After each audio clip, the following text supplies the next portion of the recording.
Nah, terus setelah kita dapatlah itu N1, N2, N3, N4 dari kantor lurah, kita datanglah ke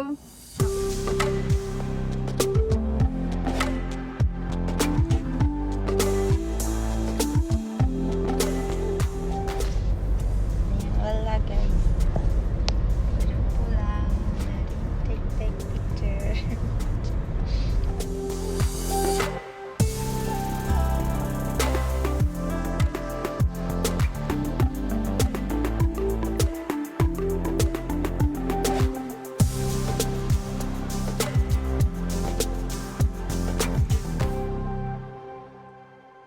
mungkin ini part yang paling ditunggu-tunggu karena saya akan share bagaimana pengalamanku mengurus berkas pernikahan dari Indonesia sampai saya tiba di Turki. Bagaimana rempong-rempongnya, berkas apa saja yang dibutuhkan, terus biayanya. Ya insya Allah di sini saya akan share lah semuanya.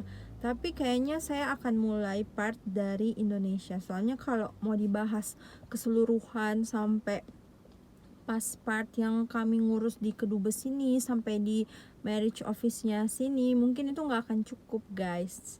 Jadi itu cukup kayaknya ya. Jadi saya akan bikin part 1 and part 2.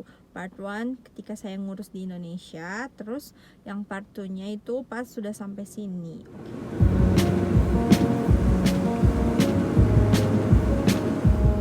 Jadi di sini kalau kita cuci mobil itu kita harus cuci sendiri.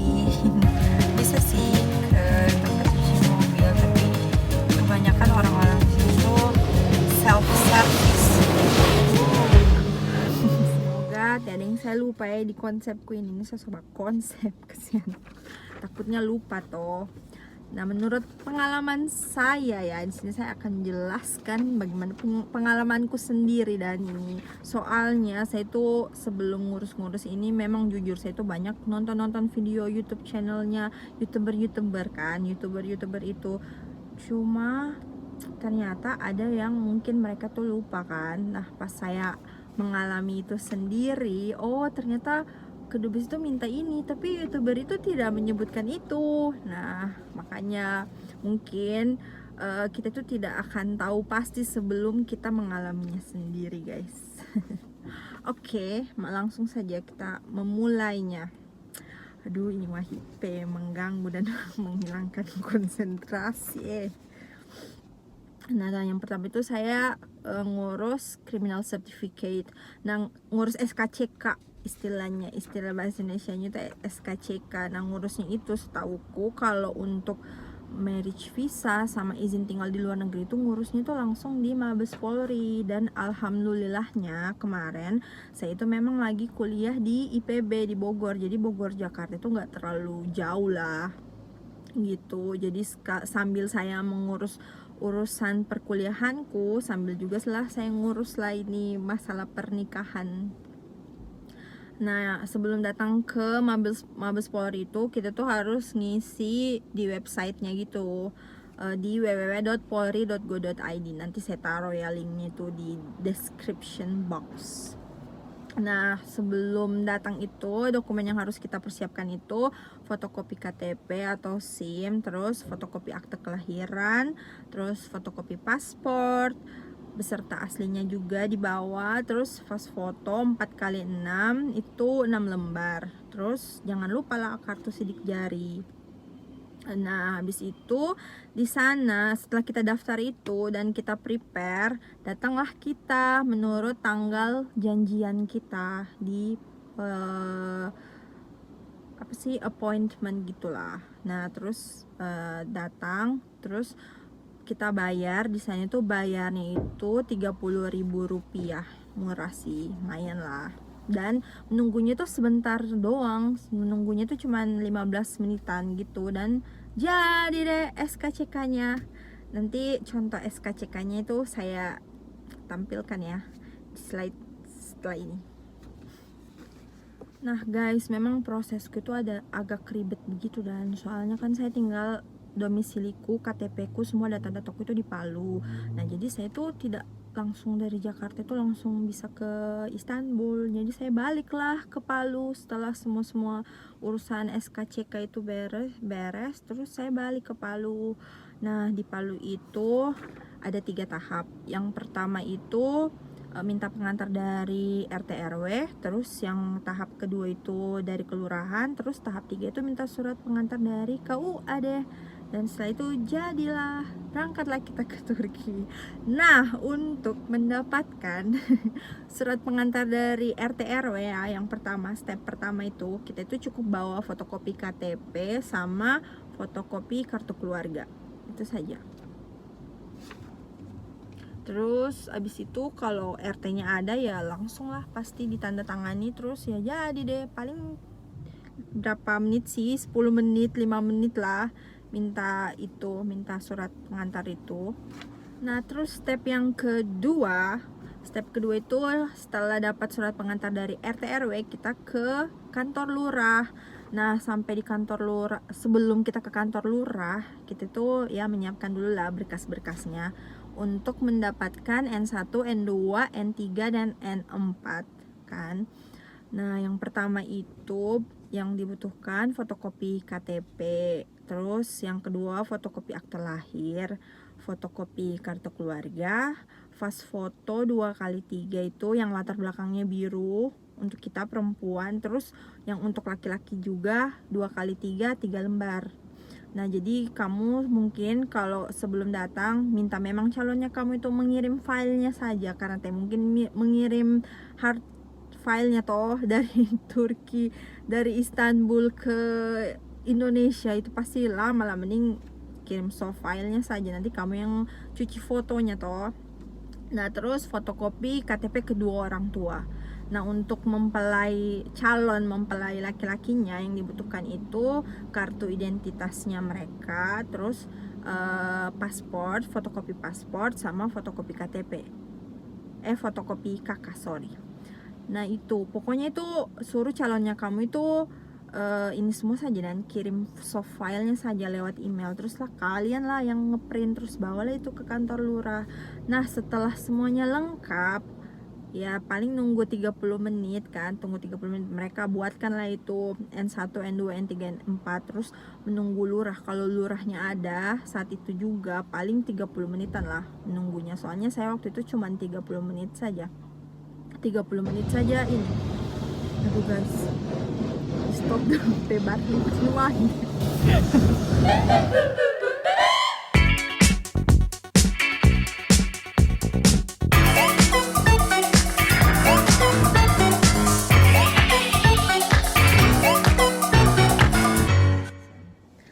Nah, terus setelah kita dapatlah itu N1, N2, N3, N4 dari kantor lurah, kita datanglah ke KUA. Nah, by the way di kantor lurah itu alhamdulillah mereka itu tidak minta apa-apa, jadi semuanya itu gratis.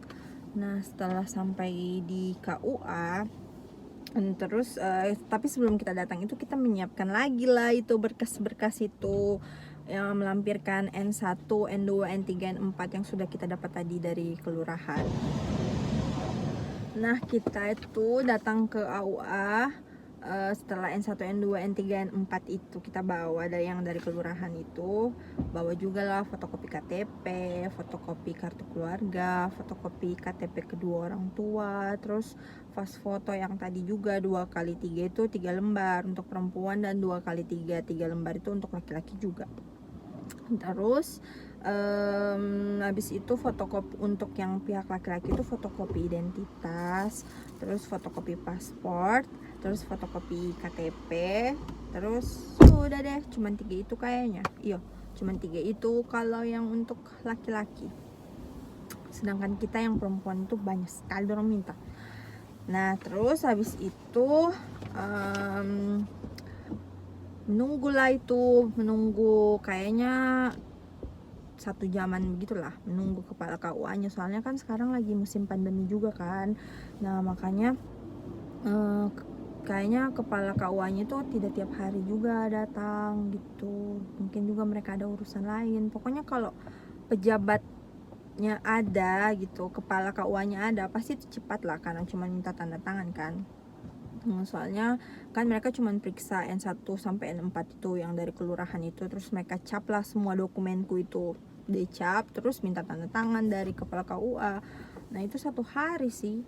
Terus kalau yang di KUA juga alhamdulillah tidak bayar apa-apa, paling kalian itu cuman sedialah uang 50.000 untuk ngeprint, fotokopi, uang bensin, ini 50.000 lah. Soalnya saya waktu itu bawa urus-urus itu saya cuma naik motor, kasihan. Jadi ya murah lah.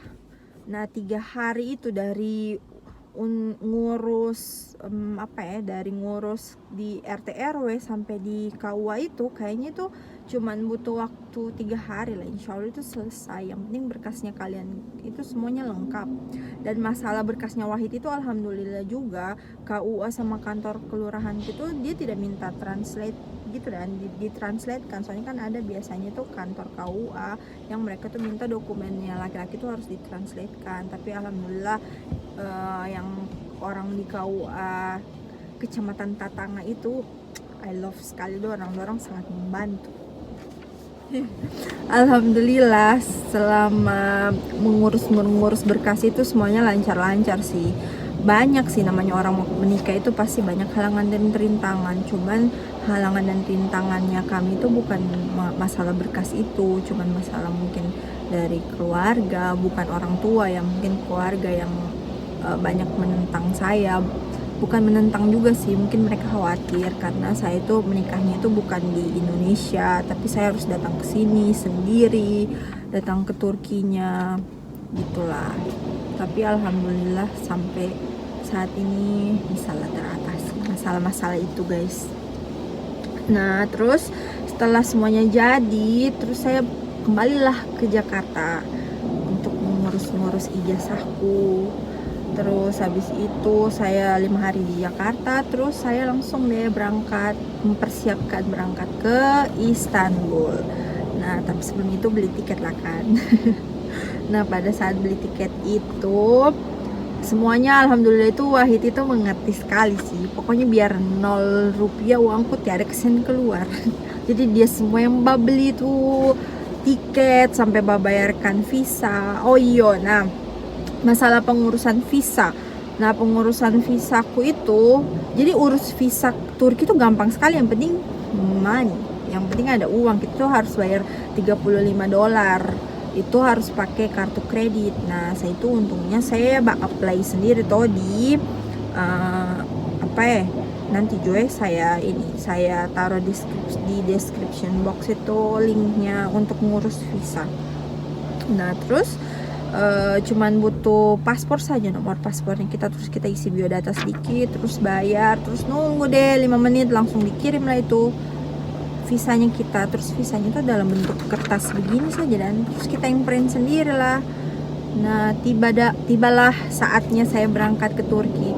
Nah ini juga selalu simpang siur masalah saya mau berangkat ke Turki itu sebenarnya kita pakai swab gak sih, kita pakai rapid gak sih, itu selalu simpang siur. Saya selalu searching di internet, terus di YouTube, orang yang travel agent yang pertama mereka itu sekarang itu sudah ini trip ke Turki.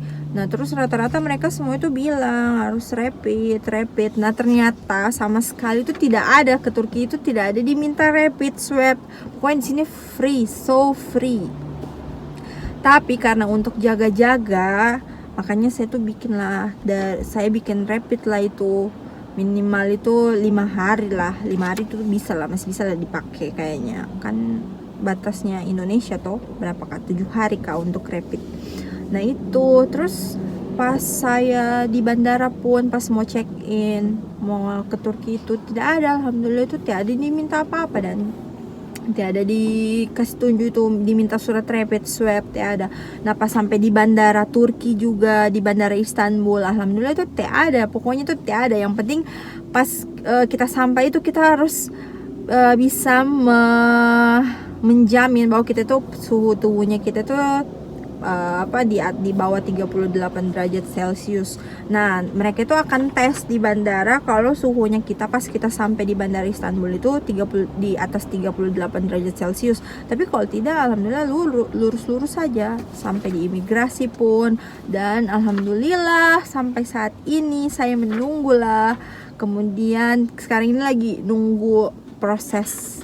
Jadi kami tuh di sini kemarin itu tanggal 27 Oktober kemarin tuh kami sudah nikah imam, karena di sini karena kita Islam kan, di sini tuh official marriage, nikah resmi, nikah negara sama nikah Islam itu beda. Soalnya nikah kalau kita kan di Indonesia tuh sudah satu paket sudah toh. Nah, tapi kalau di sini tuh beda. Jadi kami tuh duluan lah nikah Islam. Terus insya Allah tanggal 17 November itu baru nikah resminya gitu. Alhamdulillah sejauh ini kami tidak ada halangan dan rintangan yang terlalu berat lah. Ya, masih bisa lah diatasi. Nah guys, kemudian karena ini video sope panjang sekali, jadi untuk masalah pengurusan di Kedubes, di KJRI, Konsulat Jenderal di Istanbul, terus sampai yang di marriage office itu nanti akan saya bahas di video selanjutnya. Oke, terima kasih sudah menonton. Semoga video ini membawa manfaat yang baik untuk orang-orang.